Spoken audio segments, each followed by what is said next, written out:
chose him for a reason. Whatever people feel about him is irrelevant because I always say feelings don't really give a fuck about facts. So it is what it is. How you feel is irrelevant. What's the reality is what's the reality. Okay, for sure. So we go switch it up. If you do business with someone and y'all not doing business anymore, do you still owe them money? Because Chris Brown homies owe EBT, but this what he had to say. I think it's a game, bro. What the hell? Why the Tell your life get in on But this? life is, He look, finna- I witnessed it. He finna be in here and Why tell the us fuck what's got going an on. EBT card? We And got this is it. at Hold on, Breezy Bowl cuz. and made 90 whatever the million, and it say KKKKK Mac. Can I get 25,000 for them four songs I owe you, bro? This I is just want to great leave, content bro. leading up to who he is. I'm right not now. even tripping though. I got an EBT card, my nigga. Like, what the fuck? I can't even get nothing, bro, man. Y'all want to see me cry in here, so y'all can think I'm a bro. Fuck nigga. That ain't fair. Nigga. Hey, I'm on EBT, bro. hey, That's why. Bro. hey. Look, bro. Calm down, bro. Oh, Who is this I'm man? on EBT, Smack. Look. Say my name, bro. That shit is better. I had to go up in that by my face with a mask, like COVID, bro. Don't act like every nigga had no I got an motherfucking EBT EBT. card. On the set, I think I had an EBT Oh my card. goodness. And then I might get an EBT book. I walk in the building and look at I got me EBT crazy. Let me right tell now. you this, cuz. In my name. On the set, everybody gonna go through problems, bro. See, I guess my we all thing need is an with EBT you, card though, too. because like he was saying, What you are the are talented. requirements? You are out here. You are a producer. You are a singer. You are a songwriter. You are all of those things. You're still a father, even if you still haven't seen your kids in 10 years. You're still all of those things. 10 But years? what we should be doing Great. is What am I leaving the watching? past the past. You feel Why me? do you have an EBT card? Moving You have a forward EBT. and forward motion is a thing. You feel me? Working on yourself and moving forward, and you can only see what's in your future is a thing. We can't sit here and hold on to all of that. That was the past, and trying to see who owe you. All right, let me give context. This guy wrote songs for Chris Brown. He wrote Deuces. Yeah, you know who he is? Yeah, I know Kevin McCall. He wrote Deuces. Yeah, so I went to the Chris Breezy Bowl. I'm not even gonna lie, in Tampa. So I was there when the statue melted. But go ahead, Ken. Okay, first and foremost, you can tell. These are LA dudes, so right. So the machismo is a little different. But when a dude starts to cry and he with other dudes, and I don't know if these is homeboys, like no one know what to do. Right. So you kind of just start clowning and shit. Like you don't know what to do. And that right there is the problem.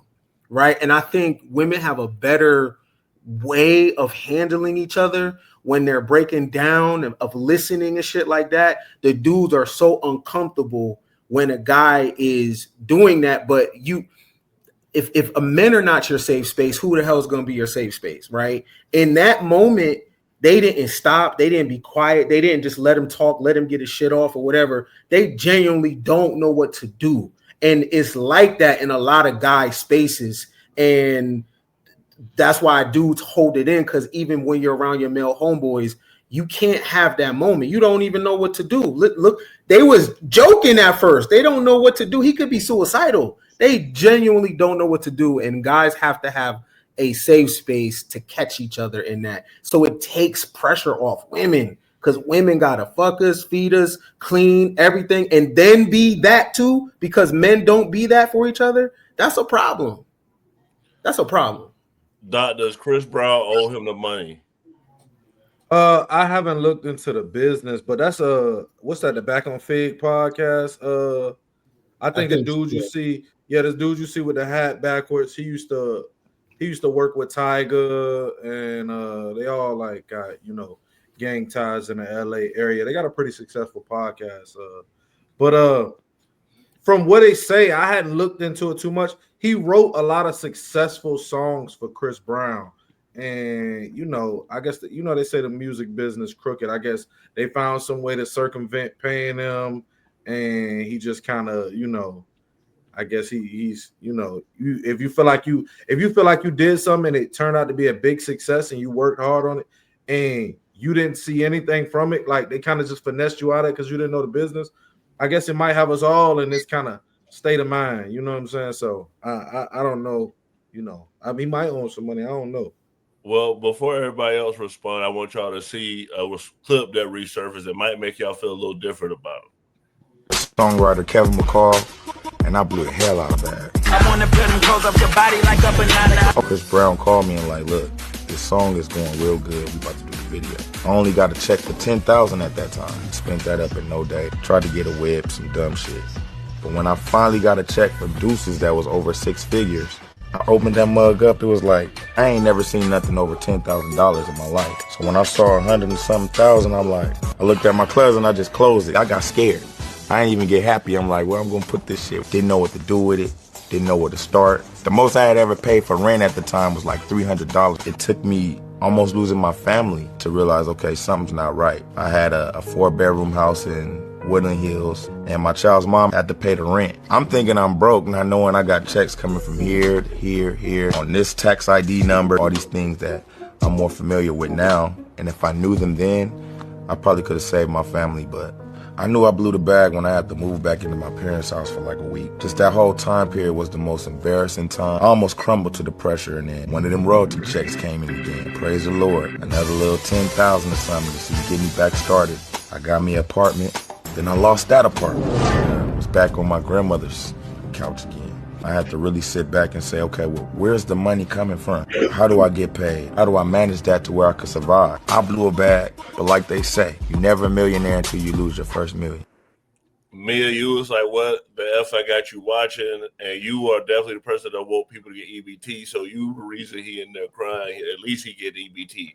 So now you know who he is. Do you feel like he deserves sympathy? I feel like in ways he does, because clearly he was suffering from financial illiteracy, and that's a problem within the Black community. We don't know what to do with money because we are not taught. Because for so long, systemically speaking, our ancestors were not allowed to pass assets down to us. They were not even allowed to own assets, even when they served in the military. So we are always going to be at a deficit when it comes to finances. And considering they stripped a lot of these financial literacy programs out of the schools, especially in the inner city, for a reason, to keep us financially illiterate, so we never have the come up, it's difficult. And obviously he was younger, so I do have some sympathy. You know, we don't know what we don't know. And if your family it doesn't have that knowledge, it's extremely difficult to know what taxes are, to know how to file that. And, you know, they're just cutting him checks. It's not like they're cutting him checks and saying, hey, you're going to need a financial manager. You're going to need this, you know, put it in a CD, get a high yield savings account. Let's do it this way. Start a irrevocable trust for your children. These are knowledge that normally your family would pass down to you, or they would point you in that kind of direction. Or if you have a college degree, you'd be able to figure that out through college. So it's just kind of a disability that exists within our community that we are just now trying to break the cycle of. So I do have some sympathy for him. I think too though, Mia, one of the first things I learned, I can't get in trouble for this now. I learned how to sell crack when I was like 15, right? So let's just be real. The first lesson my cousin taught me when I went broke was how you spend the re-up money. He was like, if you go out here and you shoot dice, you out eating, you buying Jordans, all of this. He said, cuz you don't spend the re-up money, cuz you got to leave the re-up money in the house. Bruh ain't had no re-up money. Like, come on, bruh. He knew that. Yo, you learned that in the streets early. I was 15 when my cousin was like, all right, nah. But you just proved my point. You said your cousin, who was your family. So you just proved the point that I know, but he knew your cousin taught you, right? But this man, he might. I don't know him. I'm sure he probably does. But you learned from your family, aka your cousin, and this man might not have been in that similar position to have that kind of knowledge passed down by his cousin. I'm not saying I'm sad that he blew through $8 million. Obviously, he could have done that better, left it for his kids, reinvested that, and made money off of that. However, I can understand as a young person whose family did not pass down financial literacy to me. I understand how difficult it is when you do get money, how to adequately spend it and learn. I'm gonna have Slim and Heaven respond to Chris Brown response to him crying about it. I just woke up and I thought about something. If this wrote all these songs that he claiming he wrote, why he ain't write no more? Oh wait, this is just one part of my house. This is life before K-Mac and life after K-Mac. Man, I'm gonna stop playing with this. Thank you, K-Mac. I bought this with your money. I bought this with your money. I bought this with your money. I was thinking about giving you this, but I bought this with your money too. I bought that with your money. That's the only one on the West Coast. Oh, I bought that one with your money too. I took it, and then I bought this car. He's looking at you so disappointed, bro. You look whack. Heaven, how you feel? Do you feel like Chris Brown was wrong? I mean, I don't know. If he owes him money, then he owes him money. It don't matter how. I mean, yeah, granted, he shouldn't have blew all his money. But if you owe the man money, pay the man the money. But nah, he was being petty and ignorant for that. In the industry, the person crashing out the most is usually telling the truth. And usually in these situations, the person never say you're lying. What they do is what Chris Brown just did. The fans are going to pick him because he's popular. And what does he do? He goes to material shit.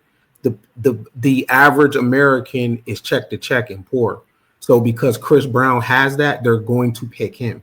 Notice he never said he was lying. And they never do. They'll do the same kind of thing. So that the person usually crashing out for real is the one telling the truth. Slim, you right. And on that note, I want to add to Ken, like earlier, what you said, that men don't have spaces. They don't have safe spaces. And a lot of women, like even in the comments, a lot of women don't want to see men cry, don't want to, do that for them either. They think that they look weak.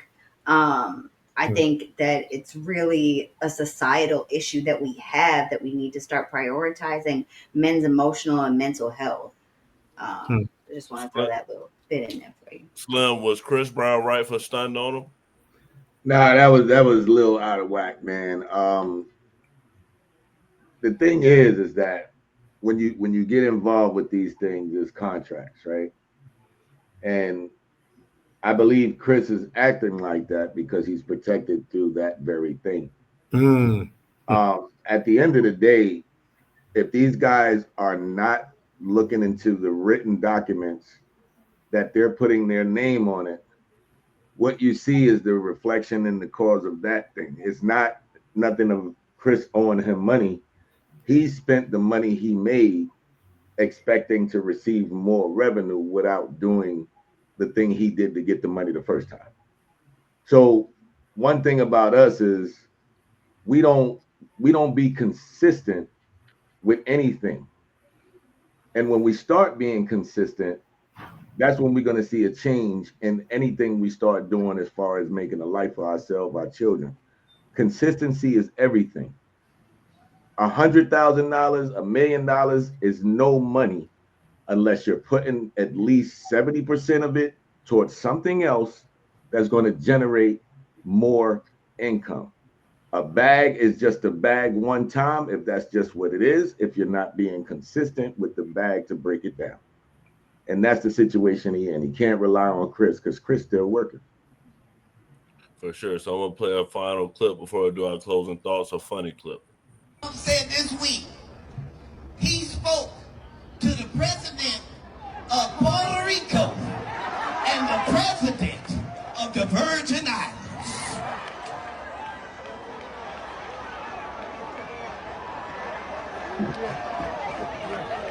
Sir, you are the president of Puerto Rico, and you are also the president of the Virgin Islands. So the question is, who the fuck was you talking to?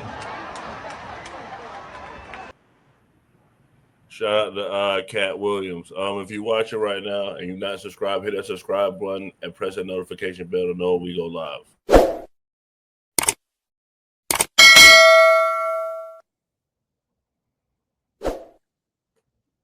Doc, what's your final thought? Nigga, Cat Williams had a size 10 fitted hat on, nigga. I don't know where he got that motherfucker from. What that motherfucker was a Super Bowl. That motherfucker been huge. That's the old hard. I'm talking about head small, like, man, what the fuck? But nah, man. I'm gonna have to look more into the mayoral race in New York City. And it looks to me as if the guy's winning because he's just a little more well spoken than them. They seem to be trying to attack his character, and all of the things that they say he won't denounce, he seems to just be saying like flat out and plain, nah, hey, that's not me, or I'm not with that. And they seem to just keep trying to attack his character rather than run on principle or state their principles and have people, align with that. So I guess I kind of see why he's winning. Seems like it's going to be an easy race for him. Well, I'll play a quick clip on why Cuomo won't win, because this is what Cuomo was accused of. Upstairs in the office, the governor said, "Why don't we take a selfie?" So his suggestion, you yes. said? With your phone? With my phone. I then felt, while taking the selfie, his hand go down my back onto my butt, and he started rubbing it. Not sliding it, not, quickly brushing over it, rubbing my butt. And did you ask him, what are you doing? Well, this was while I was taking the selfie. I became so nervous that my hands were clearly shaking, and a lot of the photos that I was snapping were completely blurry. I showed him them, and he said, "Oh, those aren't good." And he said, "Why don't we go sit on the couch, and we can take a better one?" So you sat on the couch? I sat on the couch because I thought to myself, okay, I don't think on the couch that he would have a way to just do what he just did. So I felt safer, actually, on the couch. And in the photo, I have my arm wrapped around his shoulder, almost as if, we were taking a picture with a buddy. That's why he lost his job as governor, and he was the governor of New York before. But Slim, you're a New Yorker. What's your final thoughts? Oh man, that's a shame. Like, that's hilarious. He touched your butt, but you still went and sat on the couch. Why not leave? Just saying. I don't know. Maybe I'm wrong. But yeah, man. I mean, I'm not interested in that race at all. I think we're doomed either way when it comes to New York. I'm glad I'm out of there. So cool with that. I'm gonna pray for the people of the city, and hopefully things work out either way it goes. With that being said, I'm looking forward to going to DC this week. I'll be there Monday and Tuesday, so I'm gonna try to get a tour of the White House. I'm also gonna try to look at that little renovation scenario and see how bad it's affecting me. But other than that, good show, fellas and ladies. God bless. Get us some pick, Slim. Yeah, I'm gonna try to do something, bro. I got you. For sure. Mia, what's your final thoughts? I have a feeling Zoran Mamdani is gonna win. But honestly, New York is not a real place. New York is freaking crazy on a day-to-day basis. New Yorkers will be absolutely fine. They will survive. And their massive population of cockroaches and extra large rats will survive. Master Splinter will live another day. I don't think we should be afraid for New York. They're going to be all right. For sure. Ken, what's your final thoughts? Man, my final thoughts is just to piggyback on Kevin McCall. Like, I think like the new currency right now is safe space. In all relationships, you need friendship. And the problem with like pulling up the podcast and everything, most people are committed to talking points. But what happens when a person has a real human moment right in front of you and you don't know what to do about that? You don't know people's mental health. You know what I mean? And I don't know how you can establish safe spaces with strangers and just coming on podcast shooting shit. But I think the new currency right now is safe space, is friendship. You know what I mean? Somebody might need to get their shit off real quick, practice effective listening, ask questions, not in judgment, but in just concern. Yo, you okay? You know what I mean? Sometimes just people want to get it off and they need to hear themselves talk. and you just have to be put yourself in a position to be effective listening. You know what I mean? Don't try to run it through a filter of judgment. Don't put paint where it ain't. Just vibe with them as a human, because for real, with prices and everything, and as we just move forward with AI, all we got is humanity. That's all you got. So if you can't extend that to each other, you ain't got nothing. Well, Ken, some people have told me the new party is therapy for them, so maybe the podcast start doing something. But Heaven, what's your final thoughts? Final thoughts. Fuck the Republicans, fuck the Democrats. None of them care about us, and it's time that we do something about it. And that's it. Oh, and Epstein list. Give me that. Please. Unredacted. Thank you. For sure. My final thoughts, we do this every Monday through Thursday at 8 p.m. Eastern, so come back again. Check us out. We'll keep track of the New York City mayoral race and other races. We'll actually try to get politicians on here for people in your area maybe. So we'll keep on track with everything. Tomorrow we're having a special giveaway of memberships. So come back. We're giving away memberships. You're going to be able to get exclusive content and other great things. Man Cave, have a good night.